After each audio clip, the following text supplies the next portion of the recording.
वेंकी दादा अ, अ, इकडे आहे ना, मला मदत करायला ये.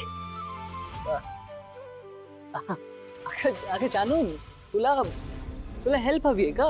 मग मी करतो ना हेल्प. वेंकी गेस्ट आहे आपल्या घरचा. जयंत सर, वेंकी दादा तुमच्यासाठी गेस्ट असेल, माझ्यासाठी तो माझा भाऊ आहे, कळलं? ये. वाह, वाह.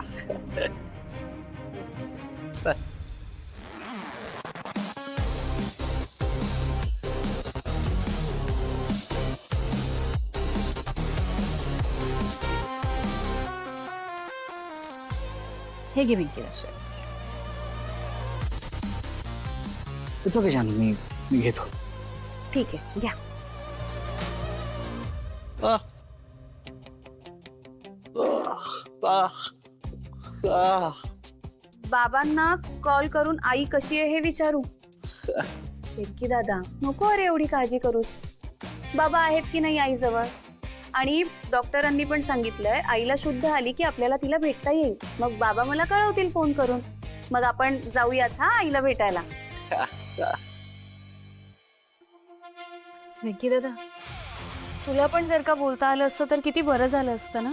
आपण खूप गप्पा मारल्या असत्या. मला सांग वेंकी दादा, तुझा आवाज अचानक कसा गेला? नाही म्हणजे तू लहान असताना तुला बोलता यायचं ना, मग तुझा आवाज कसा गेला?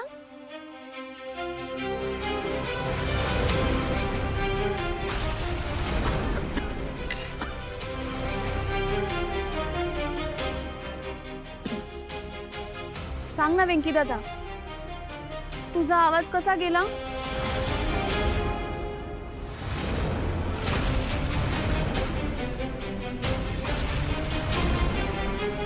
वेंकी दादा, काय झालं? लहान असताना? अच्छा, एक खोल खड्डा होता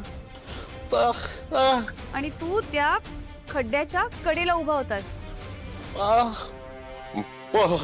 काय? कोणीतरी तुला ढकललं?